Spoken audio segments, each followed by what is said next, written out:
Hello and good day to everyone. In today's video, we will show you a demo of how to use the PWDE website from the employer side once the employer already signed in or created an account. So without further ado, let's get started.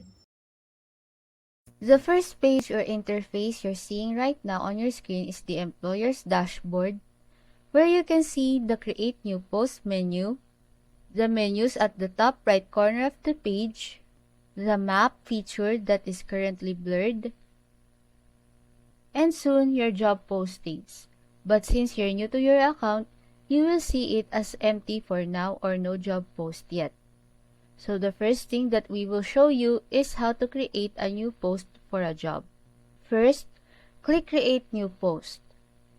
A dialog box will appear where you may fill in your job details such as PWD category or disability type, job title or role name, work shift and work mode, and a description box for more information about the job. Once done, click Next. If you change your mind, you may also choose to discard the post. Next, fill out the job criteria such as the educational attainment, the gender preference by selecting male, female, or both. Click Next to continue or back to edit previous fields. In the additional details section, you may set your job location by selecting the province and its city. Choose the deployment date. If you need someone urgently, keep the immediate hiring option checked. Otherwise, you may specify the exact date you require the employee. Then, select the job language from 1 up to 3 languages. Click Next to review your post.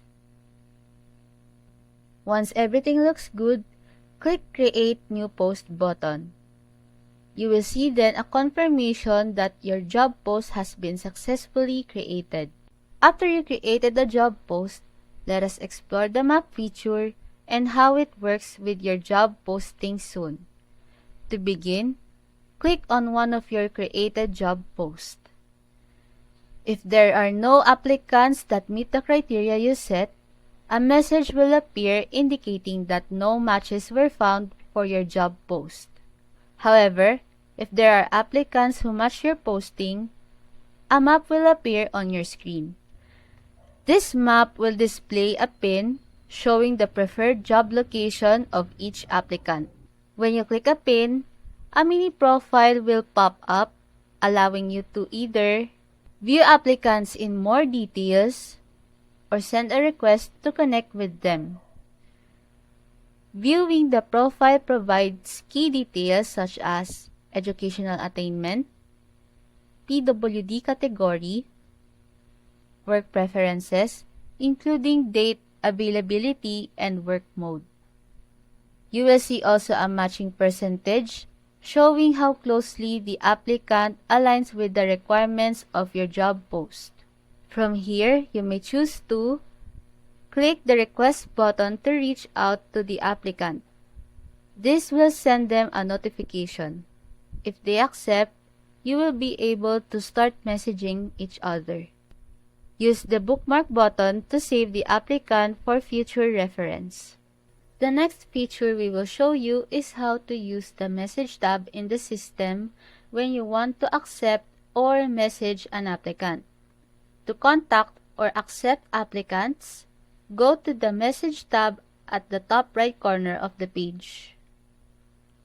Here, you will see an applicant status, ongoing, pending, and cancelled. In pending, you may accept or decline applicants. When accepting applicants, it changes their status to ongoing, and you'll see options for processing, withdraw, or send offer. When declining the applicant, it changes their status to cancelled. You may also view the applicant's profile, the job role they applied for, and the details about your post.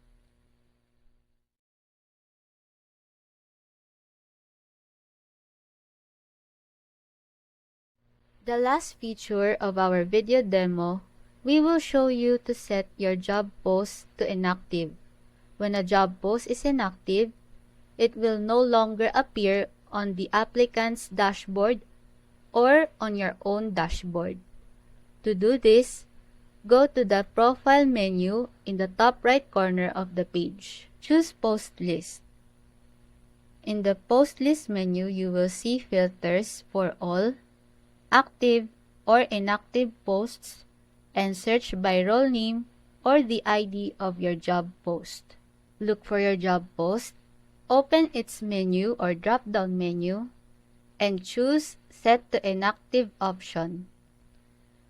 After changing the status of your job post, you may go back to the Find Your Match section to check if your post still exists or has been successfully set to inactive and no longer visible. If no longer appears, it means you had successfully set your job post to inactive. And that ends our video demo and tutorial. For more other details about PWDE website, you may explore other features that were not included in this video. You may also follow us and send your comments, suggestions, and questions through our social media accounts such as Facebook, Instagram, TikTok, and YouTube channel. We hope you learned a lot today. Thank you for watching. Ang PWDE.com ay gawa ng mga Pilipino para sa Pilipino.